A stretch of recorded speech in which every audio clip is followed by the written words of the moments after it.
और कुछ पूछना? जो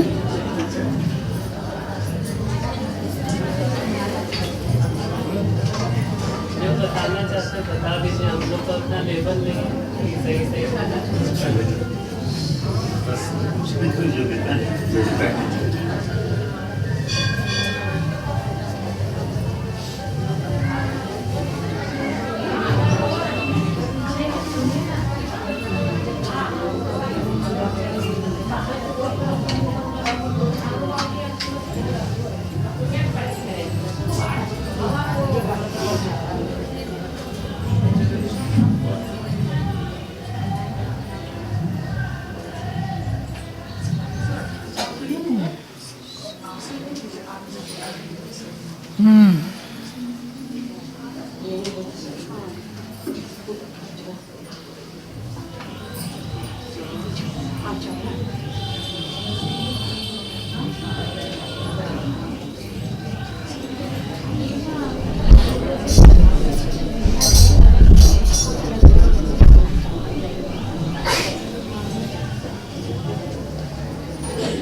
आज सुबह से जो जो विचार उठा है, लगभग उन विचारों को शेयर कर लेंगे।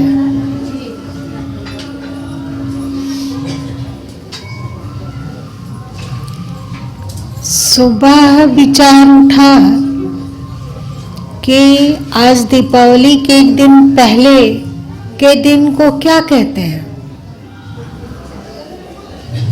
दीपावली के एक दिन पहले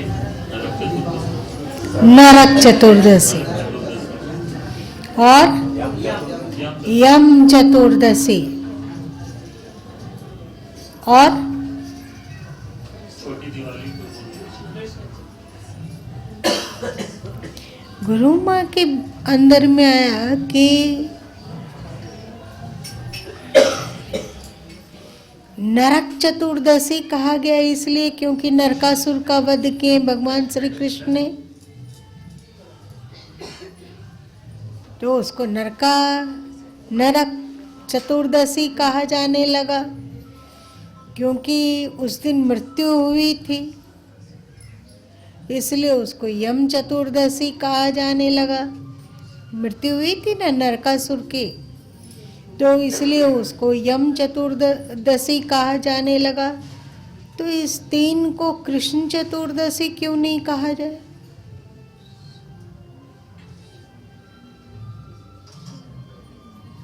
उस दिन कृष्ण जी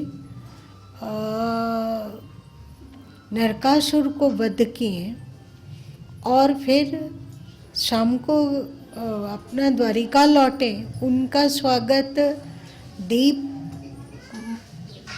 दीपक की कतारों से किया गया।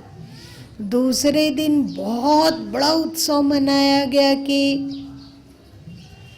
श्री कृष्ण दुष्ट नरकासुर का वध करके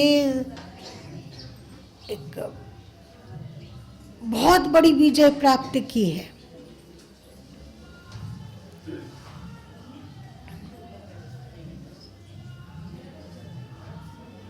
तो आज दीपावली मनाया जाता है ना।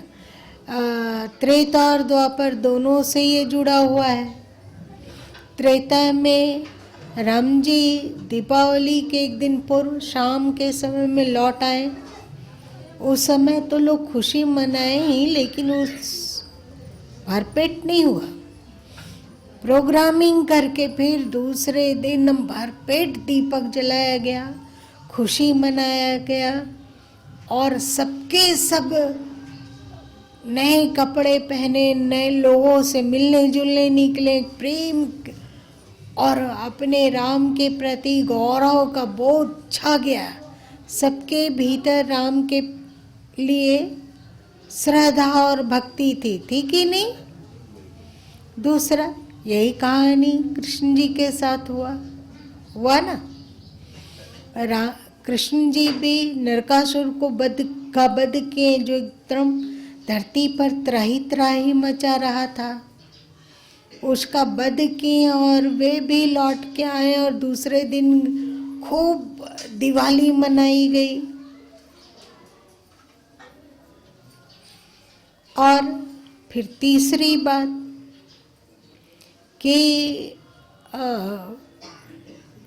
दीपावली के दिन जो लक्ष्मी किसी कारण से नाराज हो गई थी, वो नाराजगी को छोड़कर फिर से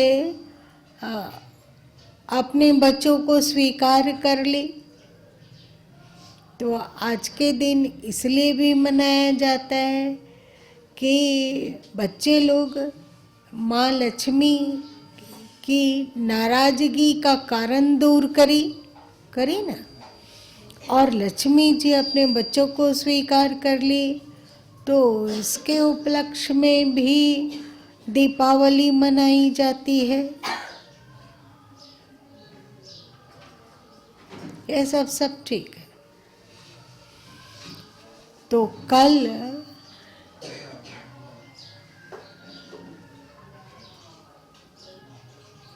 नरक चतुर्दशी कहा जाए या कृष्ण चतुर्दशी, कंफ्यूजन हो गया था दिमाग को सुबह।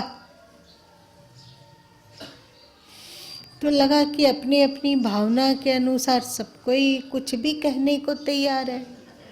हम लोग अभी यहाँ इतने लोग बैठे हुए हैं, सचमुच में इतने लोग हैं कि नहीं? अब आपकी मर्जी कि आपकी आंखें कहाँ टिकी है। यदि नरकासुर पर आंखें टिकी हो तो नरक चतुर्दशी भी सही है, और कृष्ण पर आंखें टिकी हो तो कृष्ण चतुर्दशी भी कहा जा सकता है कि नहीं कहा जा सकता है? कहा जा सकता है। तो गुरु माँ को लगा कि कृष्ण चतुर्दशी ही हम लोग कहें तो ज़्यादा अच्छा है, हमें नरकासुर से क्या लेना देना। हमारे भगवान विजयी होकर आए हैं, हमारे पूर्वज विजयी होकर आए हैं, जो कि इस विजय में उनका राज विस्तारण का कोई योजना नहीं थी। इस विजय के पीछे उनका उद्देश्य था कि धरतीवासी सभी खुश रहें, सुरक्षित रहें, इसीलिए ना। तो फिर कृष्ण चतुर्दशी ही श्रेष्ठ है। चल, ये तो समाधान हो गया। अब बताओ कि कहीं पे जाने पर आपका अपमान होता हो तो आप क्या करेंगे?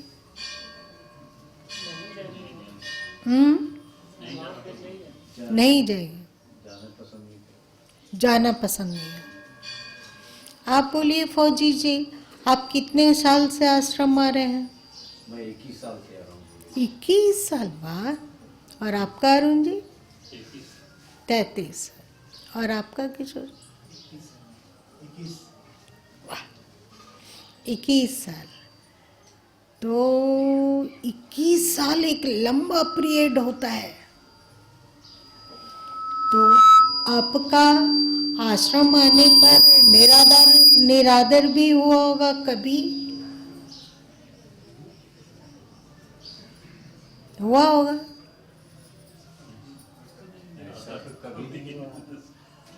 ठीक से सोचो। मैं इसमें थोड़ा सा हाँ बोलिए। कि मैं आश्रम हम लोग आदर पाने के लिए नहीं आते। अच्छा, आदर पाने नहीं आते हैं। लेकिन इतने लोग हैं यहाँ पर, कोई कुछ तो बोल सकता है, कटु बोल सकता है। और वो उनका विचार हो सकता है। सब अपने अपने घर में बुजुर्ग की गिनती में आ गए, कोई डांटने वाला रहा ही नहीं। अच्छा अच्छा।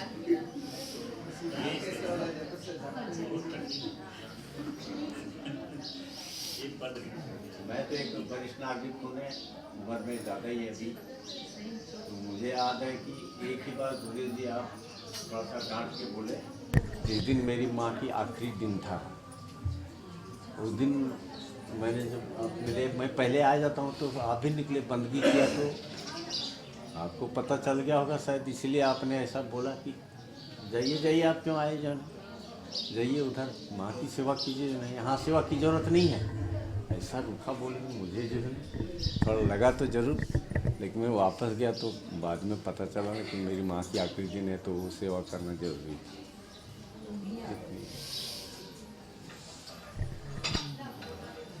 जिंदगी में ऐसा बहुत बार होता होगा कि लक्ष्मी हम लोग का निरादर कर देती होगी, ठोकर मार कर कहीं और चली जाती होगी। जिंदगी में कभी वो पड़ा देखा है आप लोगों ने कि लक्ष्मी हम लोग का निरादर करती होगी? लक्ष्मी निरादर करती होगी मतलब गरीबी आ गई, गरीबी, अत्यंत गरीबी। अत्यंत ना सही पर कसमकस जो आवश्यक खर्चा है उसमें भी कशमकश हो रहा है, कैसे करें ऐसा। वो दिन तो देखा ही होगा हम लोगों ने, बचपन में देखा हो, प्रौढ़ा में देखा हो, बुढ़ापे में देखा हो। बहुत सारे लोग, बहुसंख्य लोग होंगे यहाँ, बहुसंख्य होंगे। तो लक्ष्मी इतना अपमान की, मतलब ठुकरा दी, मुख मोड़ के चली गई ना, हमारे पास नहीं आई, नहीं सम्मान की मेरा। तो आप लोग लक्ष्मी को चाहते हैं कि नहीं? इतना जो लक्ष्मी आप लोगों का इतना अपमान करती है, आप जोर जोर से पुकारते हैं, तो कभी कभी ऐसा होता है कि लक्ष्मी आती ही नहीं है। तो ये लक्ष्मी जी आप लोग का अपमान नहीं कर रही है? सोच के बताओ। अभी ये विचार उत्पन्न हो रहा था इसलिए बोला है। हाँ, टेस्ट लिया जा रहा है कि जो साधक है वो अपने पास से कहीं दिन भ्रमितता हो जाए, उसके लिए टेस्ट लिया जा रहा है। लक्ष्मी जी हम सबका अनादर भी करती हो तो भी हम उनके चरणों में अपनी भक्ति निवेदित करते हैं, और जब भी वो आना चाहती है तो हम आरती का थाल सजा के दौड़ के आगे जाते हैं, उनका सम्मान करते हैं, पूजन करते हैं। और यदि सचमुच में दिख जाए वे, तो इतने दिन हमें त्याग करके चली गई थी, इसका दुख और वेदना उनके चरणों में गिरकर फूट फूट कर रोने का मन करने लगता है। ऐसा नहीं होगा? इतने दिन के बाद लक्ष्मी जी आई है, इतना दिन से लक्ष्मी हमारा अनादर कर रही थी, और आज लक्ष्मी जी आ गई तो सब शिकवा शिकायत लक्ष्मी जी से आप लोग को है? किसी को है? कितना भी वो ठुकराए तो भी है। वो आएंगी तो एकदम सबके सब उनके चरण में ही गिर पड़ेंगे और कहेंगे कि अब मत छोड़ कर जाना, यही कहेंगे ना। तो धन लक्ष्मी के लिए ऐसा, तो ज्ञान लक्ष्मी के लिए वैसा क्यों?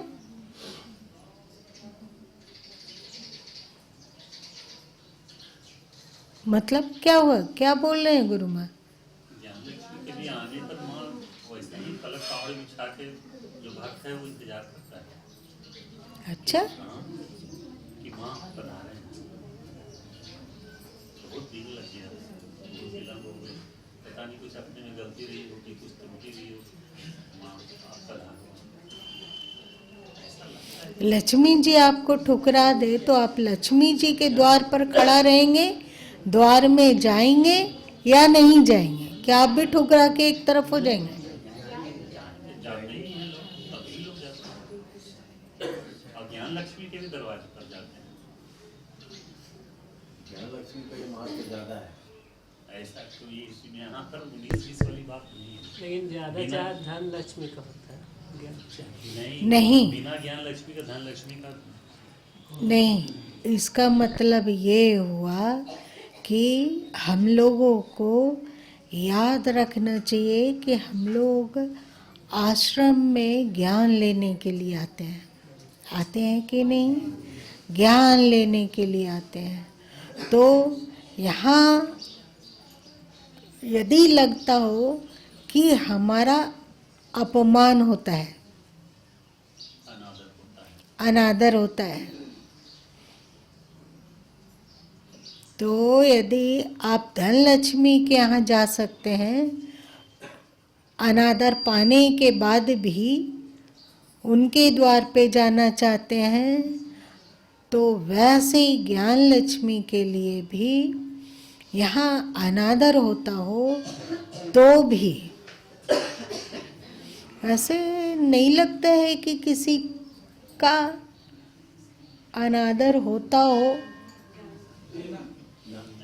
याद नहीं आती है कि गुरु माँ कभी किसी को जिस तरह जैसे गुरु महाराज जी बताए ना, लक्ष्मी जिसके पास नहीं रहती है, जैसे वो इसमें उसके अभाव में जीवन जी रहा है, मतलब वो अनादर कर रही है, लेकिन ये व्यक्ति का कभी एहसास नहीं होता कि लक्ष्मी मेरा अनादर कर रहा है। जब वो आती है तो वो सहज स्वीकार करता है, अनादर का वहाँ शब्द ही नहीं है। ठीक उसी प्रकार आश्रम में भी किसी को ऐसा नहीं लगता है, चाहे गुरु माँ डांटे या कुछ करे, तो अनादर वाली बात ही नहीं। वो तो जिस तरह लक्ष्मी माँ में नहीं आता है मन में, आश्रम में भी नहीं आता कि अनादर हो रहा है। अनादर शब्द ही नहीं इस जगह के लिए। जैसे किशोर भैया भी बोले कि यहाँ आदर पाने के लिए लोग नहीं आते हैं, तो फिर अनादर का तो मन में ये भी नहीं उठना चाहिए, ऐसा होता भी नहीं। हाँ, यही होना चाहिए।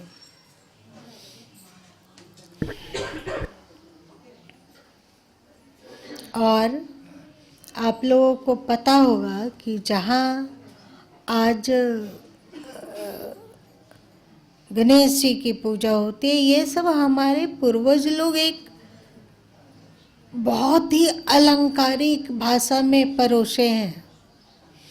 जहाँ गणेश जी की पूजा होती है, लक्ष्मी जी की पूजा होती है, कोई काली जी की भी पूजा करता है, कोई सरस्वती की भी पूजा करता है, ऐसा होता है ना। आज के दिन कल आप लोग का जो बीत गया उसको बहुत सारे लोग काली पूजन के रूप में भी मनाते हैं। आज जहाँ बहुत जगह पर गणेश लक्ष्मी की पूजा होती है, तो वहीं पर बहुत सारे लोग सरस्वती और लक्ष्मी का भी पूजन करते हैं। सरस्वती मतलब ज्ञान, गणपति मतलब बुद्धि देने वाले। तो डबल क्वालिटी सदगुरु में होती है। वे गणेश जी जैसे बुद्धिदाता माने जाते हैं कि नहीं? नहीं माने जाते हैं, माने जाते हैं। तो सदगुरु होते हैं वे समझदाता है कि नहीं? समझदाता हैं।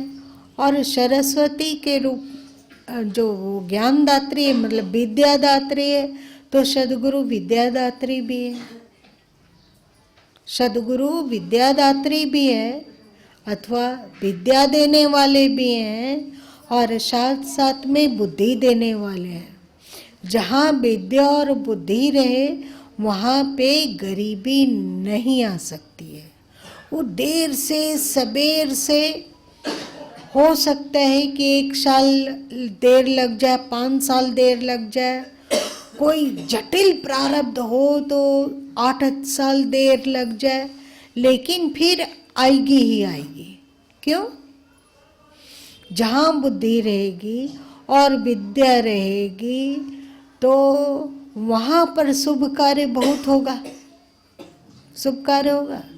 जो बुरा कर्म है वो सबके सब धीरे धीरे स्वभाव से हटते जाएगा, और जहाँ शुभ गुण अथवा सदकर्म दूसरे एकदम क्या कहते हो उसको, मोटे भाषा में, स्थूल भाषा में कहो तो पुण्य कर्म। जहाँ कोई न कोई बहाना से पुण्य कर्म हो रहा है, जहाँ किसी न किसी तरह से हमें ऐसी बुद्धि मिल रही है, ऐसा जानते हुए समझते हुए, चाहे तो चाहे अनचाहे, किसी न किसी तरह से हम लोग शुभ कर्म से जुड़ते हैं सद्गुरु की प्रेरणा से। तो जहाँ इतने शुभ कर्मों का की वर्षात हो, वहाँ पे लक्ष्मी कब तक मुंह फुला के रहेगी?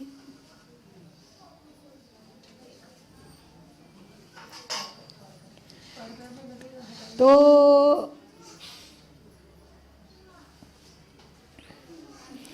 सद्गुरु साहब की बात याद आ रही थी कि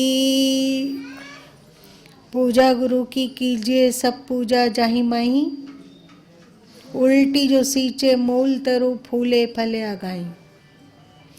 स्पष्ट रूप से दिखता है कि बुद्धि दाता और अकल दाता, मतलब समझदाता सद्गुरु है ना।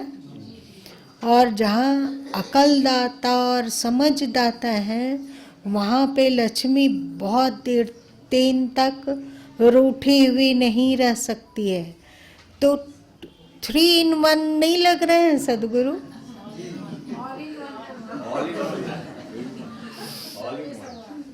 तो इसीलिए सुबह सुबह गुरु सत्ता के प्रति गुरु माँ के अंतस में बहुत प्रार्थना हुई और भाव विभोर हो जाया गया कि समझ और बुद्धि तो सद्गुरु ही दिए हैं, चाहे वो किसी रूप में दिए हो। तो लगा कि समझ और बुद्धि देने वाले के बीच में, दोनों के बीच में लक्ष्मी जी को खुशाने के अतिरिक्त और कोई उपाय ही नहीं है। जाएगी वो कहाँ? तो फिर लगा कि नमस्ते नमस्ते, क्या है? तुम लोग आरती के बाद क्या गाते?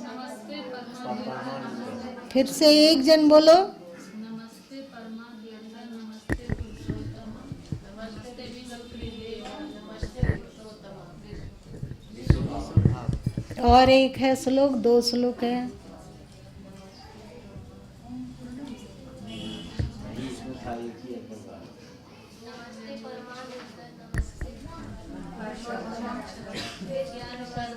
नमस्ते ज्ञानदाय, नमस्ते परमानंद, नमस्ते परमाक्षरम, नमस्ते ज्ञान सद्भाव, नमस्ते ज्ञानदाय।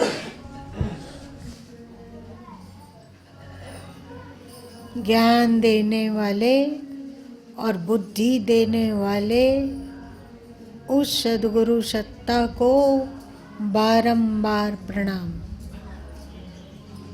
वे सशरीर हैं तो भी वे इतना ही तक नहीं होते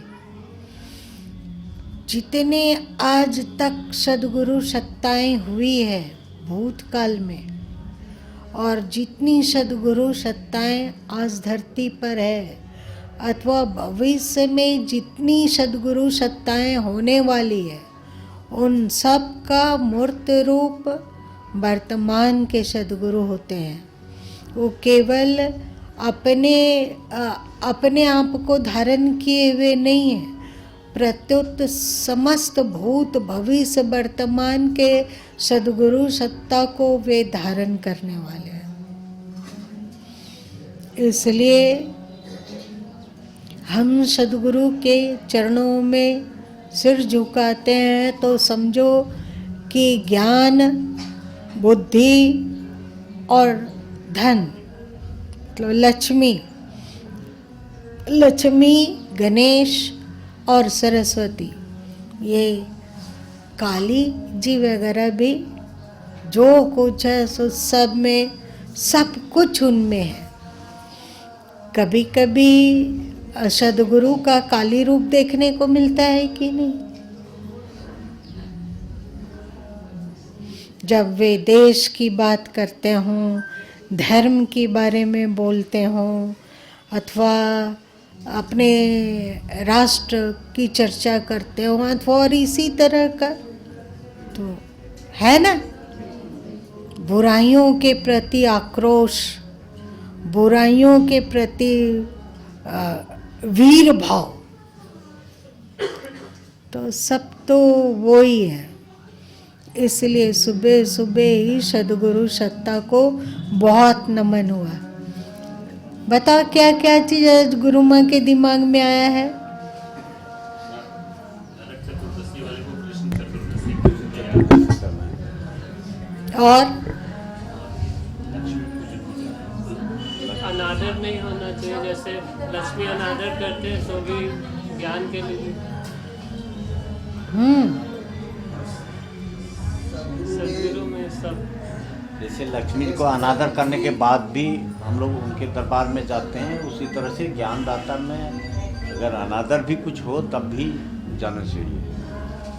अनादर वाली तो वहाँ कोई शब्द है ही नहीं, वैसे बात अनादर वाली कोई शब्द है ही है नहीं, ही नहीं। क्योंकि सदगुरु के दरबार में आपको समझ मिली है कि आप शरीर नहीं है, नहीं।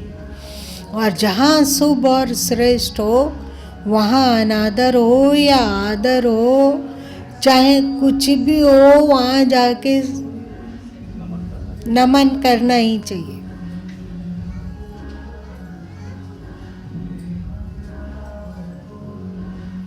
और सदगुरु में एक साथ गणेश जी की तरह भी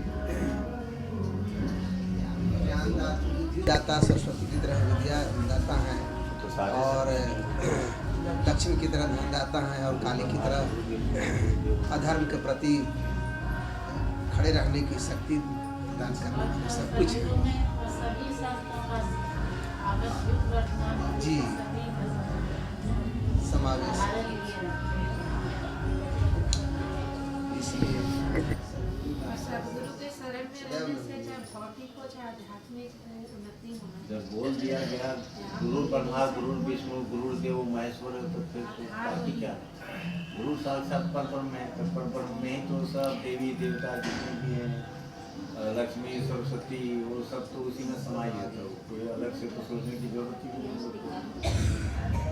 एक क्या समस्त सृष्टि का पूजा ही है। इसीलिए सदगुरु कबीर साहब कहें धक्का धनी के खाओ। इसका आगे सोचो, बताओ। द्वार धनी के पड़े हो, धक्का धनी का खाओ, कबूक धनी निवाजिया, जो दर छाड़ी न जाओ। द्वार धनी के पड़े रहो, धक्का धनी के खाओ। यदि तुम द्वार में ही अपना सिर को टेके हुए पड़े हो और चाहे कुछ भी हो जाए पर द्वार को छोड़कर नहीं जाते हो, तो कभी न कभी वो धनी, धनी मतलब सदगुरु, गोविंद, ईश्वर, लक्ष्मी, गणपति, सरस्वती, काली, जो मर्जी सो कहो, कबहू धनी निवाजिया, कभी तो वो दया अवश्य करेंगे। जो दर छाड़े न जो, यदि तुम द्वार को छोड़ कर नहीं गए तो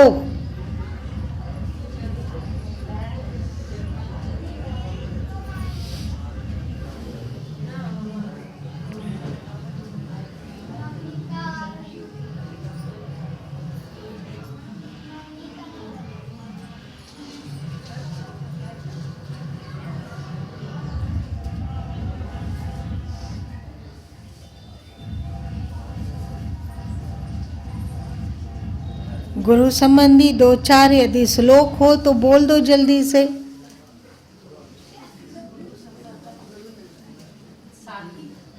कुछ भी।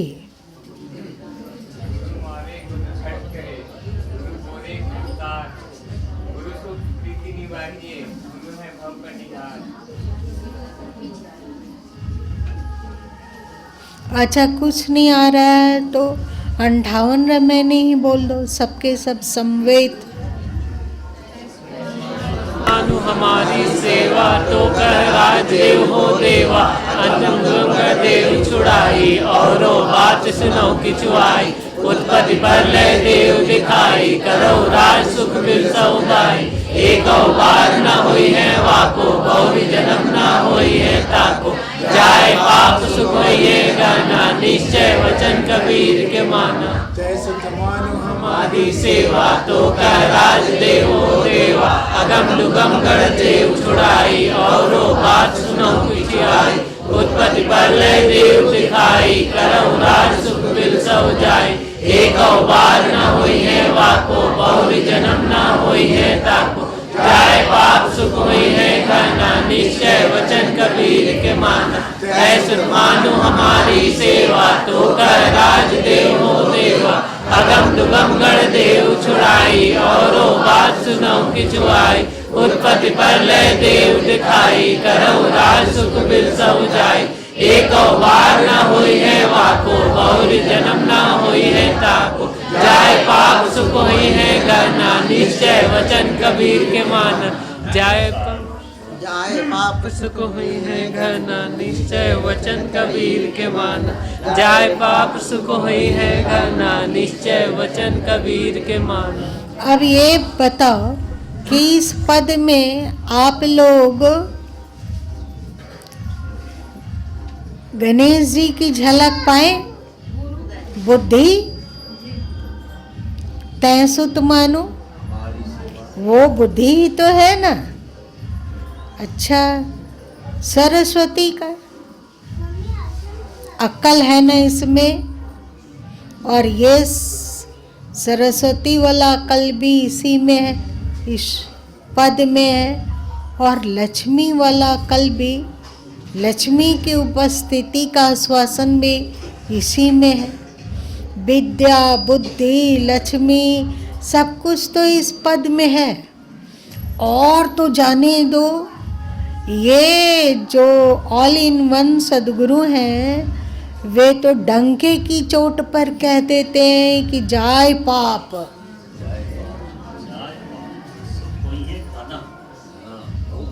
घना सुख।